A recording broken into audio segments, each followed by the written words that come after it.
The air on the terrace was heavy with the scent of jasmine and the metallic tang of expensive perfume. A string quartet played somewhere in the shadows, fighting the low hum of 50 dangerous people pretending to be civilized. But my world had shrunk to the pressure on the small of my back.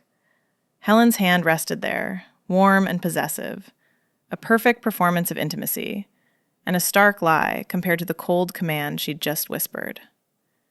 I looked at her, really looked at her, and the mission dissolved. Then her grip tightened.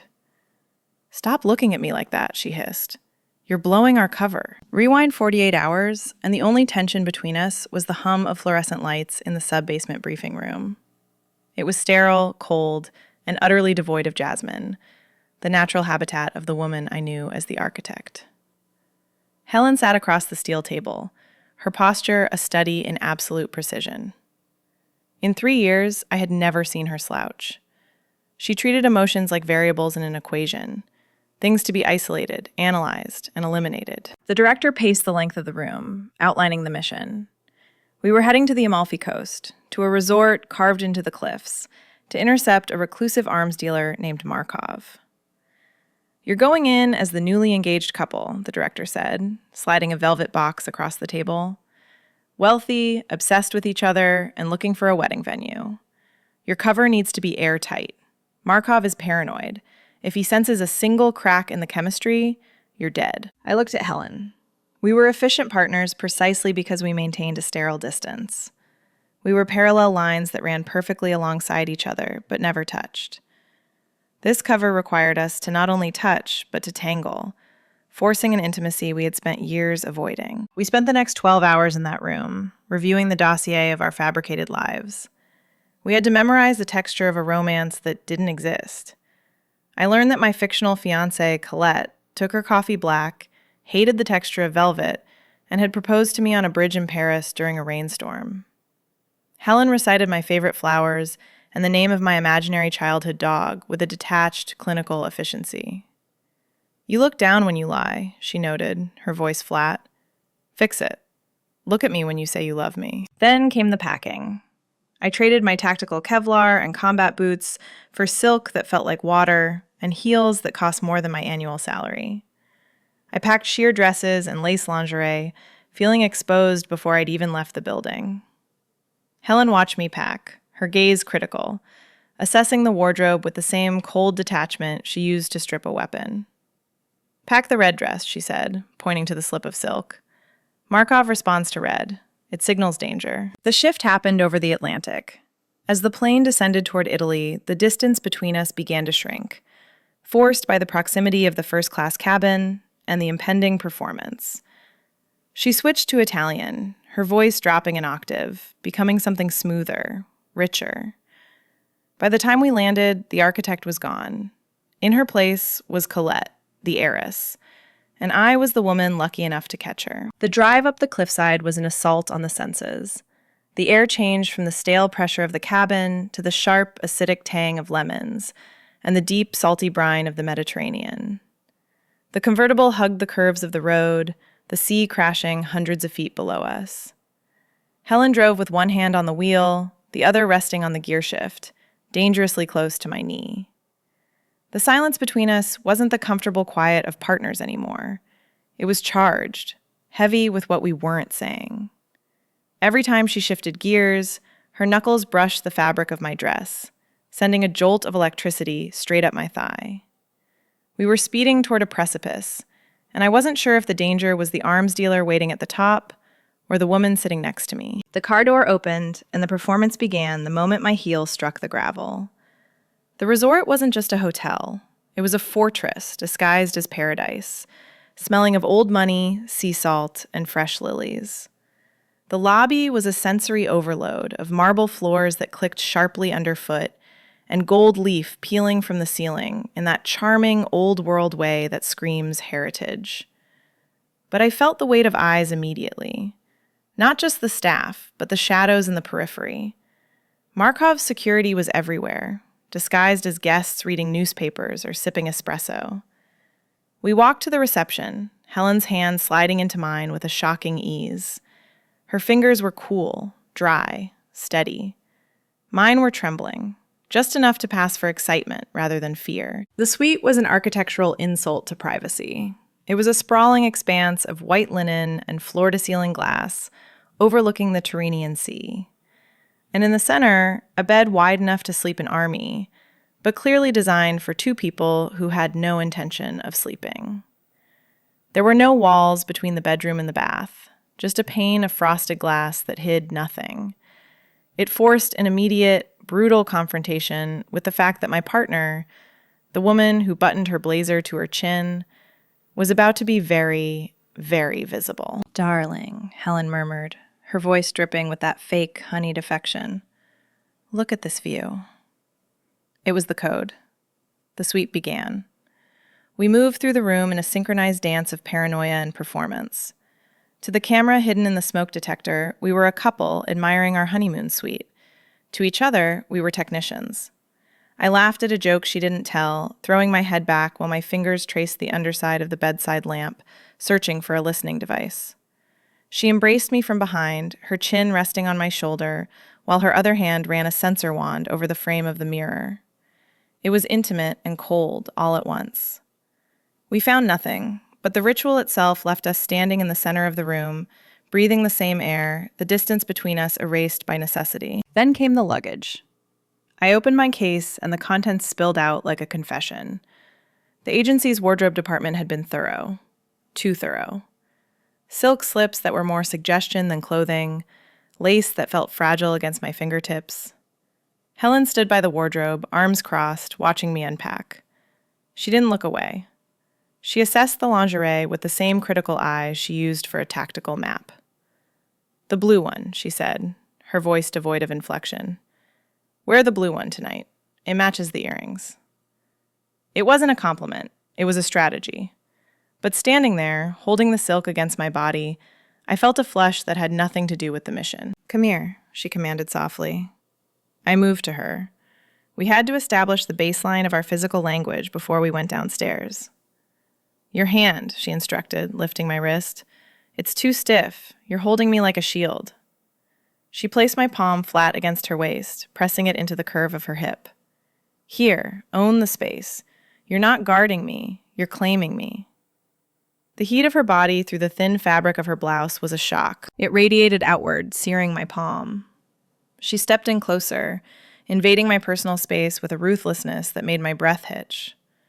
She reached up, her thumb brushing my jawline, tilting my head back.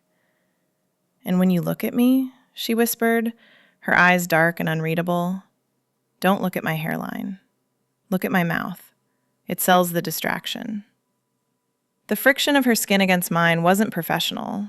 It was incendiary. For a second, I forgot the bugs, the arms dealer, the gun in her purse. I just felt the dangerous pull of gravity shifting, centering entirely on her. "Better," she said, dropping her hand and stepping back, severing the connection instantly. The air in the room felt thin. Outside, the sun began to dip below the horizon, bleeding orange and violet across the water. The light in the room shifted, casting long, dangerous shadows. We had an hour before dinner, an hour to turn this electricity into a weapon. The restaurant was a glass box suspended over the abyss of the Mediterranean, illuminated only by swaying candlelight and the distant, bobbing lights of fishing boats. But when Helen stepped into the light, the room seemed to tilt on its axis. She wore the midnight blue silk, a garment that was less a dress and more a fluid, dangerous suggestion of movement.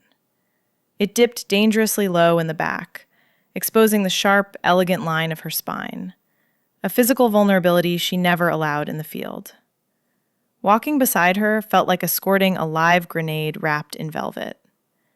I felt the collective gaze of the room shift, a heavy, tangible thing, landing on her, then sliding to me with a mixture of assessment and envy. I straightened my spine, play-acting the role of the lucky partner, while my heart hammered a frantic rhythm against my ribs. We spotted Markov immediately. He was seated 3 tables away, a man who occupied space with the heavy gravity of someone who decides who lives and who dies. He was watching the room with predatory focus, dissecting guests like specimens in a jar. Helen didn't flinch. She squeezed my hand, a sharp, grounding pressure, and guided us to a table directly in his line of sight. The strategy was counterintuitive. Hide in plain sight. Be so loud, so beautiful, so consumed with each other that we registered as nothing more than wealthy, harmless lovers. We were the distraction, meant to be looked at, but not seen. We sat, and the air between us thickened, charged with the proximity of the target. The waiter poured the wine slowly, a deep, blood-red Barolo. The performance began in earnest. It was a choreography of small, devastating movements. Helen broke a piece of crusty bread, the sound sharp in the hushed room, and held it to my lips. "For you, darling," she said, her voice a low thrum that vibrated in my chest. I took the bite, my lips grazing her fingertips, tasting the salt and yeast and the faint metallic taste of adrenaline. I laughed at things that weren't funny, throwing my head back, exposing my throat, playing the part of the infatuated fiancé. Under the table, the game was different. Her foot found mine, her heel hooking around my ankle, a secret anchor in the shifting tide. It was grounding, yet terrifyingly intimate. Then her hand moved. It slid from the white tablecloth to my knee, then higher, resting heavily on my thigh. It was a calculated move, designed strictly for Markov's benefit, a visual marker of possession. But the effect on me was catastrophic. Her palm was hot, searing through the thin silk of my dress. Her thumb traced slow, deliberate circles against my skin, a rhythmic pressure that short-circuited my tactical training. I tried to focus on the exits, on the security detail lurking by the kitchen, but my world narrowed down to the heat of her hand and the terrifying realization that I wanted her to move it higher. "The villa in Tuscany," she murmured, leaning in close so her breath ghosted against my ear. To an observer, she was whispering sweet nothings. "The security detail rotates every 15 minutes, she was actually saying.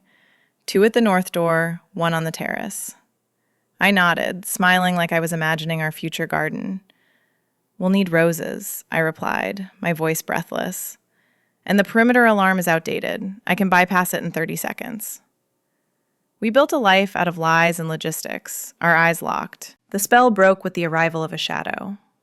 The waiter materialized, holding a bottle of vintage champagne like a weapon.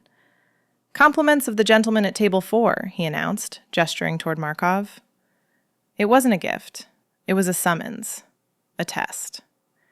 Helen's hand tightened on my thigh, a warning disguised as a caress. The game had just escalated, and we were the prey. Markov didn't wait for an invitation. He approached our table with the heavy, hydraulic grace of a predator that knows it has no natural enemies in the water. Up close, the arms dealer was a study in contradictions. A bespoke tuxedo fitting a body built for violence, manicured hands that had undoubtedly ended lives. He smelled of expensive tobacco and the faint, metallic scent of ozone. He placed a hand on the back of the empty chair between us, claiming the space without asking. "A beautiful vintage," he said, his voice a low rumble that vibrated through the table settings. "For a beautiful couple. I don't believe we've had the pleasure." He wasn't looking at me. His eyes, pale and unsettlingly flat, were fixed on Helen. He was dissecting her, searching for the soldier beneath the silk. The air at the table thickened, turning viscous. Helen smiled. It was a terrifying expression, perfect, polite, and completely empty. "Colette," she lied, extending a hand that didn't tremble. "And my fiancé." She didn't say my name. It was a subtle power move, a way of keeping me close, protected, or perhaps just irrelevant to a man like Markov. "Charmed," Markov said, barely glancing my way. He sat down, signaling the waiter to pour the champagne he'd sent. "You are celebrating?" "Our engagement," Helen said, launching into the narrative we'd constructed in the sterile light of the briefing room. But here, in the candlelight, she didn't just recite facts. She architected a reality. She spoke of the bridge in Paris, but she added textures I hadn't expected. The way the rain felt cold on her neck, the specific jazz song playing from a nearby cafe, the way her hands had shaken when she opened the ring box. She looked at me then, and the emptiness in her eyes vanished. replaced by a warmth that felt like a physical weight. It was a lie, but it was delivered with such precision that for a moment, I felt the phantom memory of a proposal that never happened. Markov wasn't entirely convinced. He swirled his glass, watching the bubbles rise. "A romantic story," he murmured. He leaned forward, ignoring the boundary of the table, invading Helen's personal space. "But a woman of your intensity seems ill-suited for domestic bliss." He reached out, his fingers brushing the bare skin of her upper arm, lingering on the silk strap of her dress. "You have the eyes of someone who hunts, Colette, not someone who nests." It was a violation, a test. He was checking to see if the fiancé would react, or if we were just colleagues playing house. The jealousy hit me before the strategy did. It wasn't a calculated tactical decision. It was a hot, ugly flare of possession that started in my stomach and burned its way up my throat. I wasn't protecting the mission. I was protecting her. I shifted, sliding my arm around Helen's waist, my fingers digging into the silk, pulling her physically away from him. The movement was sharp, territorial. "She's full of surprises," I said, my voice dropping, hard and flat. I stared Markov down, meeting those pale, dead eyes. It was dangerous. I was challenging a man who killed people for sport, but I couldn't stop. The anger felt frighteningly easy to access. And she's very particular about who touches her. The table went silent. The string quartet seemed to stop. Markov raised an eyebrow, amused by the defiance. Then Helen moved. She didn't pull away. She didn't stiffen at the breach of protocol. She melted. She leaned back into my embrace, her head tilting to rest against my shoulder, exposing the vulnerable line of her throat to me, and closing herself off from him. "She's right," Helen murmured, her hand coming up to cover mine on her waist, pressing my palm harder against her hip. She looked at Markov with a heavy-lidded, bored expression, as if his flirtation was tedious compared to our intimacy. "I am terribly possessive, and so is she." Markov studied us for a long, uncomfortable moment. He looked at the way Helen leaned into me, the white-knuckled grip I had on her waist, the genuine heat radiating between us. He saw the tension, but he misread the source. He saw passion where there was panic. "I see," he said, standing up with a tight smile. "My apologies. Passion is a rare commodity these days. Enjoy the wine." He walked away, disappearing into the shadows of the dining room. But the adrenaline didn't leave with him. It stayed, spiking the blood in my veins. We finished the wine in silence, the performance lingering like a ghost. When we finally stood to leave, walking back through the lobby toward the elevators, we didn't speak. The hallway to the suite seemed longer than before, the silence between us heavy, not with relief, but with the suffocating residue of the act. My hand still burned where I had held her, and I wasn't sure I could let go. The heavy oak door clicked shut, sealing us inside the suite. The sound was final, like a gavel dropping in an empty courtroom. Immediately, the pressurized atmosphere of the room shifted. The performance evaporated, leaving behind two women standing in a space that smelled of lilies and high-stakes lies. My knees felt weak, the adrenaline from the confrontation with Markov draining out of my system and leaving a shaky, hollow exhaustion in its wake. I leaned back against the wood of the door, closing my eyes for a second, trying to calibrate my breathing. Helen didn't shake. She moved instantly into protocol, sweeping the room again with her eyes, checking the sightlines with a terrifying composure. She walked to the balcony doors and slid them open, letting the sound of the ocean wash over the silence. "He suspects something," she said, her voice low, back to its usual cool, clipped cadence. She stepped out into the night air, her back to me. "But he bought the jealousy. That was effective improvisation." I pushed off the door and followed her out. The wind was picking up, tangling the hem of my dress around my legs, whipping strands of hair across my face. The moon cut a jagged silver path across the black water hundreds of feet below. It wasn't improvisation, I wanted to say. Instead, I gripped the cold metal railing to steady my hands. "He's arrogant," I said, my voice sounding thinner than I intended. "He thinks he can charm you away from me. He didn't expect a fight." Helen turned to look at me. The moonlight washed out the color of her dress, turning the midnight blue to liquid shadow. She looked tired, the fine lines of tension around her eyes visible for the first time since we left the briefing room. "He expects everyone to have a price," she corrected, her gaze drifting past me to the horizon. "He was checking yours." She reached up to remove her earrings, long, heavy cascades of diamonds that caught the moonlight with every breath she took. It was a simple, mechanical gesture, a shedding of the costume, but in the quiet of the balcony, it felt devastatingly intimate. She tilted her head to the side, exposing the long, pale column of her neck, her fingers fumbling slightly with the clasp. The movement was uncharacteristically clumsy, a crack in her armor. I watched her. I couldn't help it. The tactical part of my brain, the part that should have been analyzing Markov's security detail or planning the clone operation for the morning, had gone silent. All I could hear was the blood rushing in my ears and the memory of her body pressed against mine in the dining room. I watched her reflection in the dark glass of the balcony door. She wasn't looking at me. She was focused on the jewelry. But in the reflection, our eyes met. And in that split second, I forgot to guard myself. The tactical part of my brain went silent. I forgot that she was the architect and I was just the asset. I let the mask slip completely. I looked at her with all the terrified, raw hunger that I had been suppressing for 3 years. I looked at her like I wanted to consume her. Helen froze. Her hand stilled on her earlobe. She saw it. She saw the truth of it reflected in the glass, stripped of any cover story or pretense. The silence stretched, tight and screaming, for 3 heartbeats. She turned slowly, her face hard, her eyes wide and dark. The diamond swung from her hand, catching the light. "Stop looking at me like that," she whispered. The words were sharp, breathless, like she'd been struck. "We can't do this." It wasn't a warning about Markov. There were no cameras on the balcony. There were no guards. It was a warning about us. She wasn't afraid I looked fake. She was terrified because I looked real. The intensity of it, the sheer, undeniable weight of the want was the danger. It was the variable she couldn't control. She didn't wait for a response. She turned on her heel, the silk of her dress snapping in the wind, and walked back into the suite.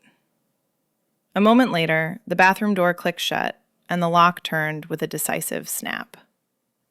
I stood alone on the balcony, the taste of salt on my lips, listening to the ocean crash against the rocks. She retreated into silence, pulling the architect back around her like a shield. I stayed there until the cold seeped into my bones, knowing that morning would bring the sun, but it wouldn't bring any warmth. The morning sun over the Amalfi Coast didn't feel like a blessing. It felt like an interrogation lamp, bright and unyielding, exposing every micro-expression we tried to hide.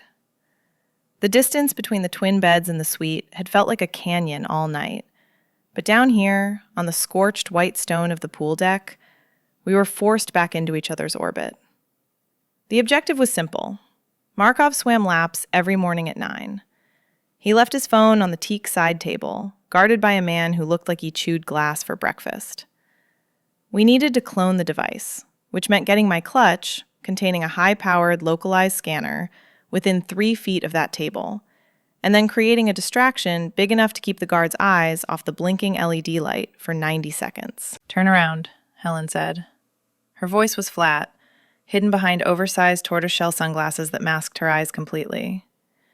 We were 2 loungers away from Markov. I lay on my stomach, the heat of the stone radiating up through the towel, while Helen knelt beside me. She squeezed a dollop of sunscreen onto her palms, the sound of the bottle snapping shut echoing like a gunshot in the quiet morning. Her hands touched my skin, and my entire body went rigid. Her palms were cool, slick with the coconut-scented lotion, moving in efficient, tactical circles between my shoulder blades. It was a necessity, a way to speak without moving our lips, a way to justify her proximity. But to my traitorous nerve endings, it felt like a brand. After the rejection on the balcony, this professional intimacy was a specific kind of torture. She worked the lotion into the tension of my shoulders, her thumbs digging into the muscle. "He's on lap 12, she murmured, her voice barely audible over the ambient lounge music. "The guard is distracted by the waitress. You need to drop the bag now." "I know," I whispered back, my face pressed into the crook of my arm. "Your hands are cold." "Focus," she commanded, sliding her hand down the curve of my spine to my lower back. The contact burned. Get up. Let's go. I sat up, grabbing my oversized straw hat and the clutch. We walked toward the pool's edge, a performance of leisurely wealth. As we passed Markov's chair, I stumbled, a calculated clumsiness, and dropped the bag right next to the table leg. I apologized to the air, laughed it off, and kept moving toward the water, leaving the scanner in position. The water was a shock of cold turquoise. We surfaced, gasping, and I splashed her. A scripted moment of playful exuberance that felt jagged and wrong after the silence of the suite. Helen laughed, a bright, manufactured sound that didn't reach her eyes, and splashed back. We had to be loud. We had to be the annoying, happy couple that drew every eye on the deck, pulling focus from the small bag humming with data near the target. Closer, she hissed through a smile, grabbing my waist and pulling me into the deep end. The water changed the dynamic instantly. It stripped away the gravity, the friction. Her dress was gone, replaced by a black swimsuit that was devastating in its simplicity. We treaded water, legs tangling beneath the surface. To the guard watching us with mild irritation, we were lovers lost in a moment. 30 seconds, she whispered against my wet cheek, her arms wrapping around my neck. The water hid the trembling of my hands as I held her waist. Her skin was slick, cool, and impossibly soft. I looked at her, water droplets clinging to her lashes, and for a second, the anger from the night before flared hot in my chest. She was using this, using us, with such clinical precision. He's getting out, I warned, watching over her shoulder as Markov pulled himself from the pool. Hold me, she ordered. Don't let go. She pressed her forehead against mine, closing her eyes.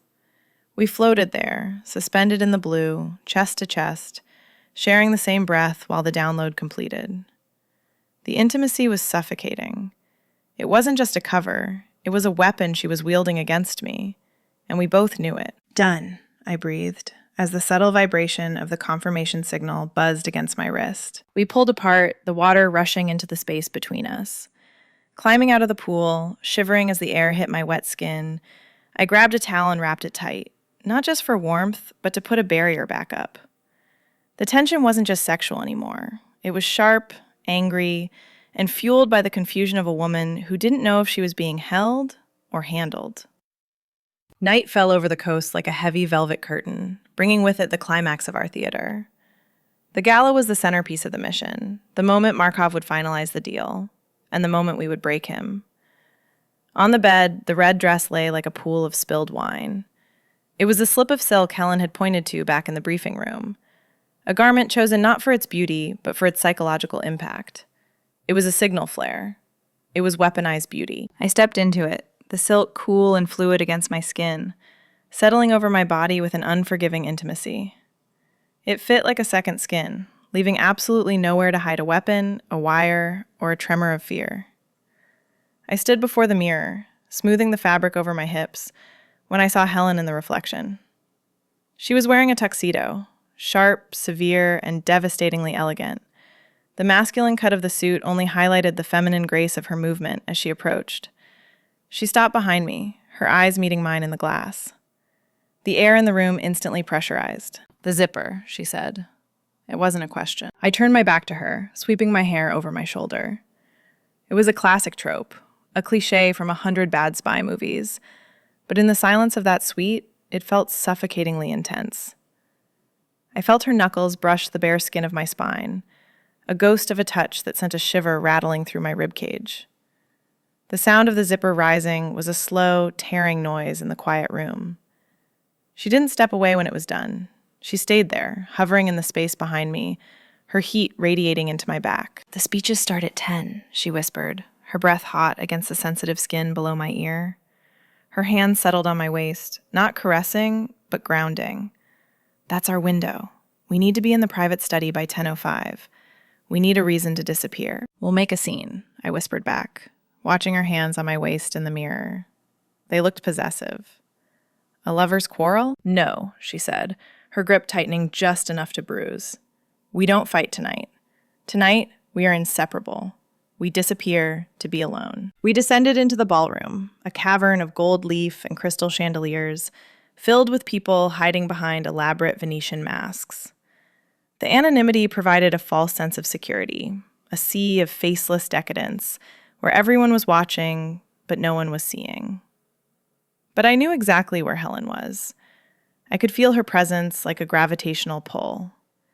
We moved through the crowd, accepting champagne we didn't drink, smiling at jokes we didn't hear. The orchestra swelled, shifting from ambient noise to a deliberate, pulsing waltz. "Dance," Helen commanded softly, taking my hand before I could object. We moved to the floor. She led, of course. Her hand found the small of my back, right where the dress dipped lowest, skin on skin. The contact was electric. We moved in a tight, synchronized orbit, our bodies brushing with every turn. It was a physical conversation, a negotiation of space and power. "You're holding on too tight," I murmured, leaning in close so only she could hear. I looked up at her, searching for the architect behind the mask, but all I saw was the intensity of the woman who had nearly broken on the balcony. "You're making it real, Helen." She didn't pull away. She didn't correct her grip. Instead, her hand slid lower, pressing me firmly against her, eliminating the last inch of professional distance. "Maybe," she said, her voice rough. "I need it to look real, to survive it." The music crested, a soaring crescendo of strings.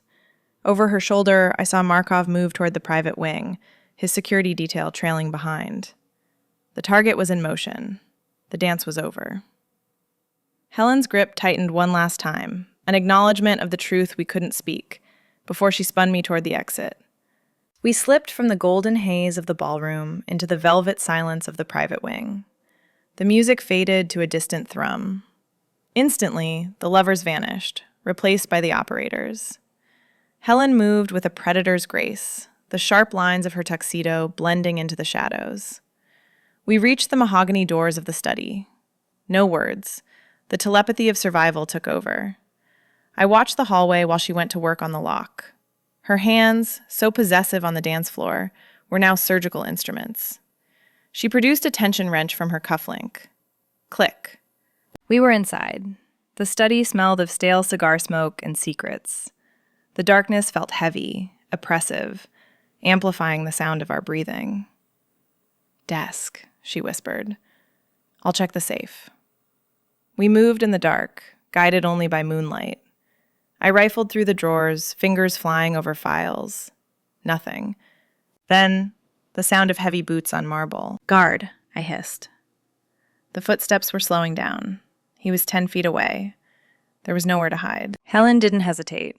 She crossed the room in 2 strides, eyes wild. She grabbed the lapels of my red dress. "We don't hide," she breathed. "We sell it." She slammed me against the bookshelf. The spines of legal texts dug into my bare skin. Before I could inhale, her mouth was on mine. It was supposed to be a cover, a desperate improvisation to convince a guard that 2 drunk guests were looking for a bedroom. But the moment her lips touched mine, the lie disintegrated. 3 years of repressed longing detonated in a single second. There was no acting in the way her hands tangled in my hair, or the way a sound, half whimper, half growl, vibrated in her throat. I tasted the champagne she hadn't drunk and the terrifying heat of her surrender. It was a starving thing. It was the answer to every question I'd asked the ceiling of my hotel room for 3 years. I forgot the guard. I wrapped my legs around her waist, pulling her into me, needing to be closer than physics allowed. The door handle turned. A flashlight beam cut across the ceiling, catching red silk and black wool. "Scusi!" The guard's voice was thick with embarrassment. "Apologies, señoras." The door clicked shut. The footsteps retreated, hurried, awkward, and terrified of interrupting a wealthy guest's tryst. We were safe. We should have stopped. The threat was gone. But we didn't. Helen didn't pull away. She deepened the kiss, her tongue tracing the seam of my lips, demanding entry. I gave it to her. I gave her everything. My hands gripped the shoulders of her tuxedo, anchoring myself in the storm. The ledger could wait. Nothing mattered except her mouth. This was Helen, stripping away the architect, stripping away the rules. For 3 heartbeats, 3 eternities, we stayed there, pressed against the law books, breathing each other's air, lost in the wreckage of our professional boundaries. Then she broke it. She pulled back, chest heaving, lips swollen.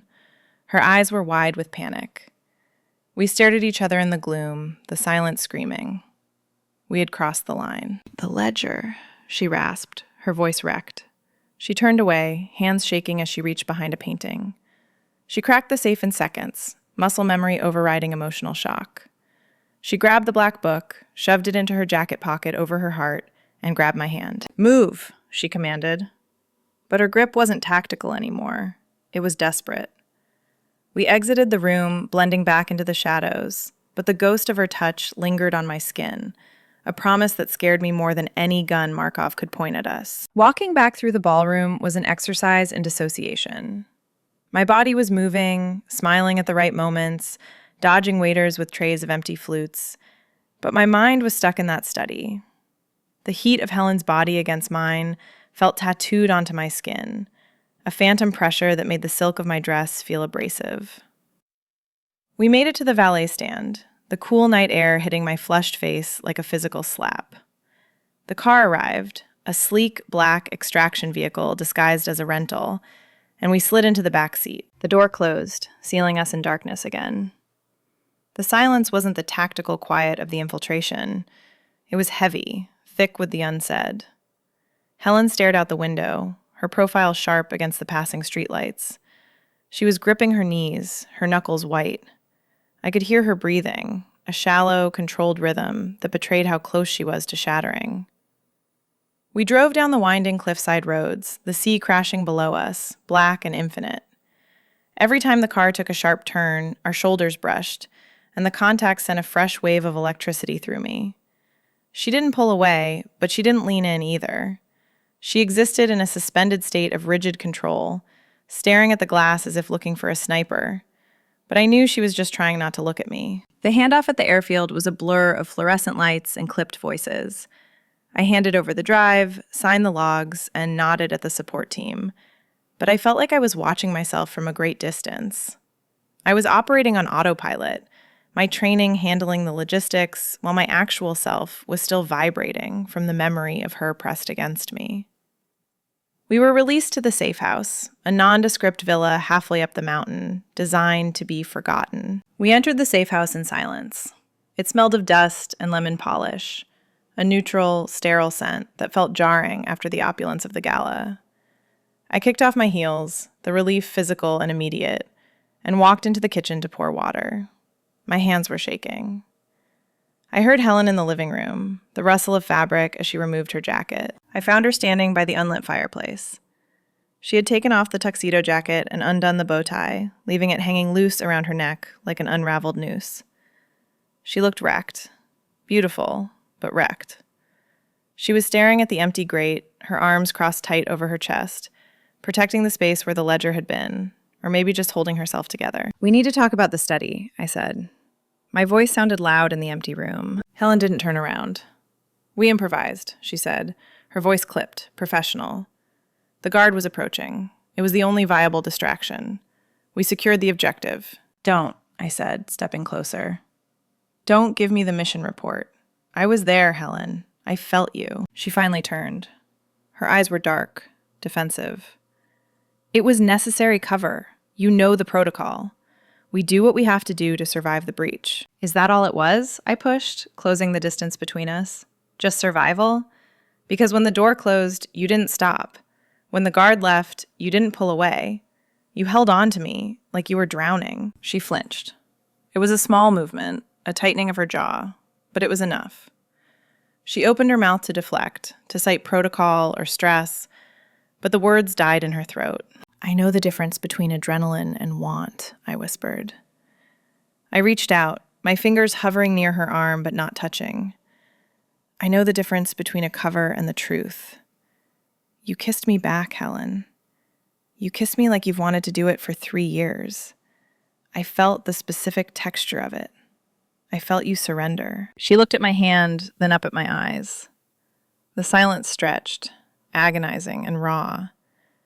The architect was trying to rebuild the walls, but the mortar was wet. "And if I did?" she asked, the admission tearing out of her. "If I did want it? Look at us. I rely on precision. I rely on control. Wanting this, wanting you, It compromises everything. It makes me messy. It makes me weak. It makes you human, I countered. I can't afford to be human, she said, her voice cracking. Not in this line of work. Not with you. Morning arrived without the mercy of a sunrise. The light filtering into the safe house kitchen was gray and brutally honest, stripping away the golden haze of the Amalfi Coast and the adrenaline of the extraction. There were no tuxedos, no red silk dresses, no diamonds to hide behind. I found Helen standing by the chipped laminate counter, gripping a mug of black coffee like it was the only solid thing in a spinning world. She wore gray sweatpants and a borrowed, oversized t-shirt, her hair loose and tangled from sleep. It was the first time in 3 years I had seen her without her armor. She looked softer, younger, and achingly accessible. I poured a cup and leaned against the doorframe, the ceramic warming my cold hands. The silence between us was heavy, but different. It wasn't the charged, electric silence of the car ride or the suffocating tension of the suite. It was the quiet of a battlefield after the smoke clears, when you have to count the casualties. I saw you, she said, her voice rough with sleep and truth. She didn't look up from the black liquid in her cup. On the balcony. I saw the way you looked at me. I know, I answered softly, watching the steam rise from my mug. You told me to stop. I didn't want you to stop. She finally turned, and the raw vulnerability in her eyes knocked the wind out of me. It was a direct hit to the chest. I wanted you to keep looking. I wanted to let you see everything, and that terrified me more than Markov ever could. I wasn't protecting the cover, Colette. I was protecting myself from how much I wanted it to be real. She set the mug down with a deliberate click. The sound echoed in the empty kitchen. Can we still work together? She asked.